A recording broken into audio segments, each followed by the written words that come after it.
και συγχαρητήρια στο μαγείρι, στο μαγείρι.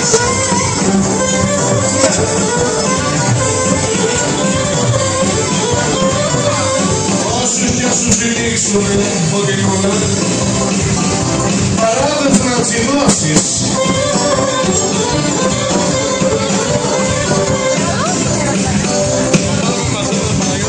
Παράδοξο να τσινώσεις, να τον εφάνεις που σου ψεί, να μην το μετανιώσεις.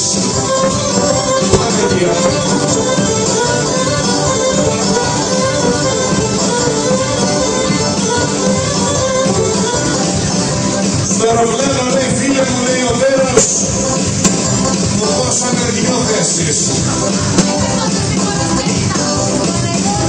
Γιατί μου είπατε σε ποια εσύ δεν θα χωρέσεις.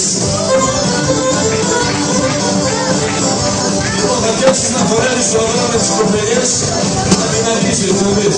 Γιατί να μην γίνεις σε γυμναστήρια.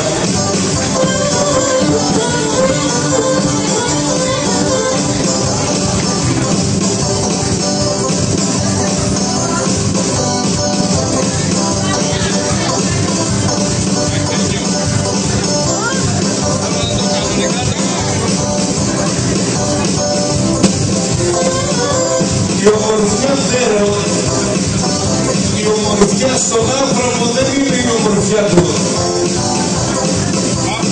Είναι το τι αισθάνεται για ψάνος στην καρδιά του.